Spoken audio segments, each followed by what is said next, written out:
Hello, my beautiful people. Have you ever seen someone acting strangely or wondered, is it a ghost or just anxiety? In ancient times, people believed that unusual behavior came from evil spirits, curses, or the anger of gods, not from the mind. This led to exorcism and rituals performed by the priests and ojhas to drive away the spirits. Today, we are going to understand the historical background of psychological disorder, beginning with the first approach, the supernatural or magical approach, which explains how people once viewed and treated abnormal behavior. And to understand this better, we will look at the story of Maya, a woman believed to be possessed and treated through exorcism by an ojha.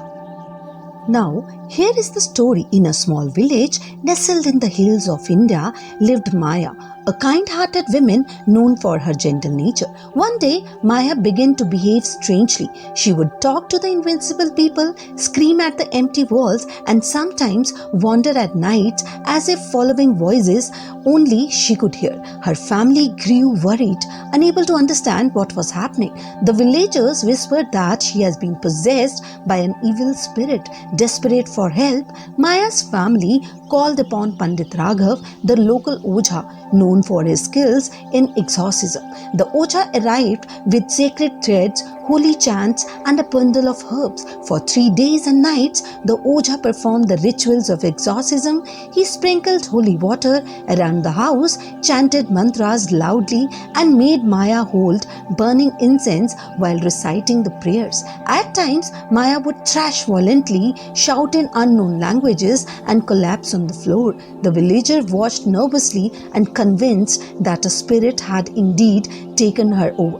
By the third day, Maya's violent episodes began to lessen. She slowly returned to herself, talking coherently and smiling again. The ojha declared that the evil spirit had been driven away, and the villagers rejoiced. Maya's family, relieved, thanked the ojha and vowed to protect her with the rituals and the offerings to prevent further possession. Though today we might understand Maya's behavior as symptoms of hallucination or the severe mental disorder, but at that time her possession was treated through the only method the village knew, that is the supernatural exorcism by ojha. Now we'll talk about the ancient civilizations to Middle Ages supernatural or magical approach that help us in understanding the historical background. In ancient times, abnormal behavior was commonly viewed as a result of supernatural or magical forces. People believed that those suffering from strange thoughts, unusual behavior, or hallucinations were possessed by evil spirits, cursed by God, or under the influence of witchcraft or black magic. Mental illness was often seen as a form of punishment from divine powers for sins or immoral deeds. Across the different cultures, such individuals were considered to be under the spell of evil spirits or controlled by supernatural beings. In India and many other traditional societies, healers known as ojhas, tantrics, or faith healers were called upon to perform rituals to remove the spirit or the curse.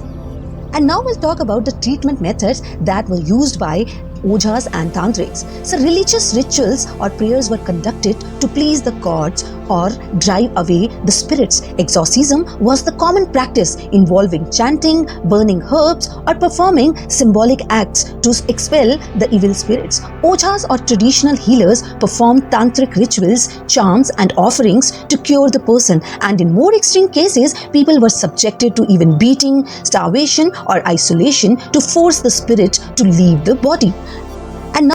So now we'll talk about the famous real examples. For example, exorcism ritual are still practiced in parts of the world. One well-known case inspired the Hollywood movie The Exorcist in 1973 that was based on a real 1949 exorcism.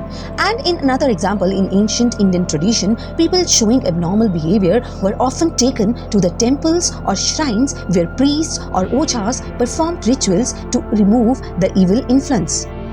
Now, in the end, I would like to say that the supernatural approach reminds us how in the past people explained strange or abnormal behavior through ghosts, curses, and evil spirits. Without scientific understanding, they relied on faith, rituals, and exorcisms to heal the mind. Though these beliefs were born from the fear and tradition, they also reflected humanity's deep desire to help those who suffer. So here is the golden message for everybody, that what was once seen as a possession may today be be understood as pain. Compassion and knowledge, not fear, are the true healers of the mind. I hope you like this topic, and if you like this topic, you can always subscribe my channel. You can also give your precious feedback, and have a nice day.